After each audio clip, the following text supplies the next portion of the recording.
વડોદરાના સુભાનપુરા વિસ્તારમાં મોર્નિંગ વોકરોએ નોંધાવ્યો વિરોધ. ગાર્ડનની બાજુમાં જ વર્કિંગ વુમન હોસ્ટેલ બનાવવાની વાતને લઈને વિરોધ કર્યો છે. સ્થાનિક રહીશો અને મોર્નિંગ વોકરોએ સૂત્રોચ્ચાર સાથે વિરોધ પ્રદર્શન કર્યું હતું. બગીચાને એક્સટેન્ડ કરવાના બદલે બાજુમાં વર્કિંગ વુમન હોસ્ટેલની હિલચાલ સામે સ્થાનિકોનો ઉગ્ર વિરોધ દર્શાવ્યો છે. સુભાનપુરામાં આવેલ બગીચો વિસ્તાર જ નહીં પર અન્ય વિસ્તારના લોકો માટે પણ આશીર્વાદ સમાન છે. સ્થાનિકો અને મોર્નિંગ વોકરોએ ઓપન પ્લોટ જાતે ડેવલપ કરવા પાલિકા પાસે માંગ કરી હતી. સીએમથી માંડી તમામ સ્તરે ગાર્ડનને એક્સટેન્ડ કરવાની માંગ કરવામાં આવી રહી છે. વર્કિંગ વુમન હોસ્ટેલ બનશે તો લવ જેહાદના કેસ વધવાની મોર્નિંગ વોકરોએ ભીતિ દર્શાવી હતી. કે જે ગાર્ડનમાં સુવિધાઓ વધારો, આ તો તમે બાજુમાં ન્યુસન્સ જ લાવી રહ્યો છો. વુમન્સ હોસ્ટેલ એટલે ન્યુસન્સ જ કહેવાય. તમે કશું રોકી નહીં શકો ત્યાં આગળ. વુમન્સ હા ના, એ ન્યુસન્સ જ આવશે, એક જાતનું ન્યુસન્સ જ આવશે. આજકાલના બાળકો બહુ જ એ થઈ ગયા છે.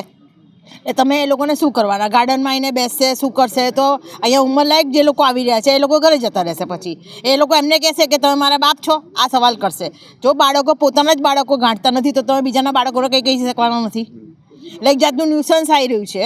ગાર્ડન મોટો કરો એ વધારે સારી વસ્તુ છે, પણ ના કરો તો કંઈ નહીં, પણ આવું તો ના જ લાવો.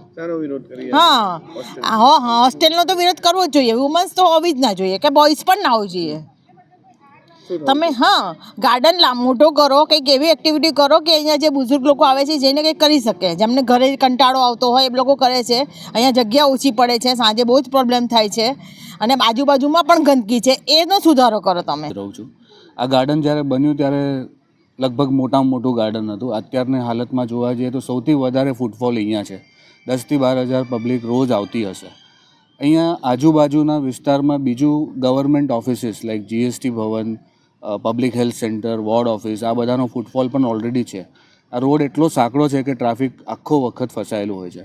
અમે ઘણી વખત એમ્બ્યુલન્સના પણ પ્રોબ્લેમ્સ અહીંયા આગળ ફેસ કર્યા છે કે એમ્બ્યુલન્સને પણ રસ્તો મળતો નથી હોતો.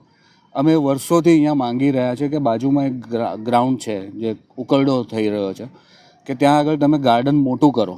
પણ ગાર્ડન એટલે અત્યાર સુધી એસએસસી બોર્ડવાળાનું ગ્રાઉન્ડ છે એવું કહેવામાં આવતું હતું, અને ઓલ ઓફ અ સડન અત્યારે એમ ખબર પડે છે કે વુમન્સ હોસ્ટેલ બનશે. હવે વુમન્સ હોસ્ટેલ ઓલરેડી આપણી પાસે બરોડામાં છે, જે ઉપયોગ નથી થઈ રહ્યા સપોઝ. અને જો બનાવવી જ હોય તો બીજા વૈકલ્પિક ગ્રાઉન્ડ્સ બધા છે આપણી પાસે અહીંયા આજુબાજુમાં, જે મેઇન રોડ છે જ્યાં વુમન્સ હોસ્ટેલને ડાયરેક્ટલી બસ ને એ બધી સુવિધા ડાયરેક્ટલી મળે. તો અમે લોકો ખાલી એટલું જ કહીએ છીએ કે અહીંયા ગાર્ડન મોટું કરો, પરિવાર શું કહેવાય એન્વાયરમેન્ટને ફાયદો થાય. અત્યારે આપણે જોઈએ તો દિલ્હીનું એક્યુઆઈ હાઈએસ્ટ છે, એના પછી સેકન્ડ હાઈએસ્ટ બરોડાનું 300 જાણવામાં આવેલું.